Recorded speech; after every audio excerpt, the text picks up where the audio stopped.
বান্দরবানের থানচি উপজেলার তিন্দু ইউনিয়নের রেমাক্রি মুখ এলাকায় বাংলাদেশ সীমান্তের প্রায় ১০ কিলোমিটার ভিতরে প্রবেশ করে জলকেলি উৎসব উদযাপন করেছে মিয়ানমারের বিদ্রোহী গোষ্ঠী আরাকান আর্মি। গত ১৬ ও ১৭ এপ্রিল রেমাক্রি জলপ্রপাতে স্থানীয় পাহাড়ি জনগোষ্ঠীকে সঙ্গে নিয়ে তারা এই উৎসব পালন করে, যার নাম দেওয়া হয় আরাকা ওয়াটার ফেস্টিভ্যাল। চোখে পড়ার মতো বিষয় হলো, এই উৎসবটি শুধুমাত্র বিনোদনের উদ্দেশ্য ছিল না। এটি আয়োজন করে আরাকান আর্মি ও তাদের রাজনৈতিক শাখা ইউনাইটেড লীগ অব আরাকান। জানা গেছে, উৎসবের পূর্ণাঙ্গ অর্থায়ন ও তত্ত্বাবধান করেছে এই দুই সংগঠন, যারা মিয়ানমারে সক্রিয় একটি সশস্ত্র বিদ্রোহী গোষ্ঠী হিসেবে পরিচিত। উৎসব চলাকালে উপস্থিত ছিলেন আরাকান আর্মির বহু সদস্য, যারা সামরিক পোশাক পরে মঞ্চে অবস্থান করছিলেন। স্থানীয়দের অংশগ্রহণে গান বাজনা, নাচ ও পানিতে জলকেলির আয়োজন হয়।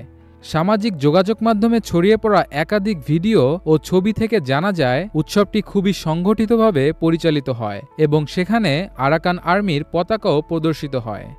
এই ঘটনায় সবচেয়ে বিস্ময়কর বিষয় হল, উৎসবস্থলে নিরাপত্তার দায়িত্বে থাকা বিজিবি সদস্যরাও কার্যত নিষ্ক্রিয় ভূমিকায় ছিলেন। তারা গোটা ঘটনা পর্যবেক্ষণ করলেও কোনো প্রতিরোধমূলক ব্যবস্থা গ্রহণ করেননি বলে স্থানীয় সূত্রে জানা যায়। বিজিবির এই নির্লিপ্ত ভূমিকা নিয়ে স্থানীয় জনগণ এবং বিশ্লেষকদের মধ্যে উদ্বেগ তৈরি হয়েছে।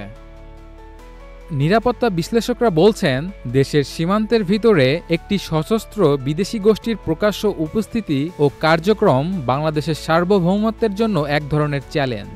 বিশেষ করে যখন দেশের সীমান্তবর্তী অঞ্চলে নিরাপত্তা নিশ্চিত করতে আইনশৃঙ্খলা বাহিনী মোতায়েন থাকে, তখন এ ধরনের কার্যক্রম নিঃসন্দেহে প্রশ্ন তোলে বাহিনীগুলোর ভূমিকা নিয়ে। উল্লেখ্য, আরাকান আর্মি দীর্ঘদিন ধরে মিয়ানমারের রাখাইন রাজ্যে স্বায়ত্তশাসনের দাবিতে লড়াই করে আসছে। তবে সম্প্রতি তারা বাংলাদেশ সীমান্তবর্তী এলাকায় তাদের উপস্থিতি জোরদার করছে বলে বিভিন্ন সংবাদ মাধ্যম ও গোয়েন্দা প্রতিবেদনে উঠে এসেছে। আরাকা ওয়াটার ফেস্টিভ্যালের মতো জনসম্পৃক্ত কর্মসূচির মাধ্যমে তারা স্থানীয় পাহাড়িদের সঙ্গে ঘনিষ্ঠ সম্পর্ক স্থাপন করার চেষ্টা করছে বলেও ধারণা করা হচ্ছে। সরকারি কোনো দপ্তর কিংবা বিজিবির পক্ষ থেকে এখনও পর্যন্ত এ বিষয়ে কোনো আনুষ্ঠানিক বক্তব্য পাওয়া যায়নি। তবে স্থানীয় প্রশাসনের একটি সূত্র জানিয়েছে, বিষয়টি নিয়ে উচ্চ পর্যায়ে আলোচনা চলছে এবং পরিস্থিতি পর্যবেক্ষণ করা হচ্ছে। এই ঘটনার প্রেক্ষিতে সীমান্ত নিরাপত্তা এবং বিদেশি গোষ্ঠীর অনুপ্রবেশ ঠেকাতে আরও কঠোর পদক্ষেপ গ্রহণের দাবি জানাচ্ছে বিশেষজ্ঞরা।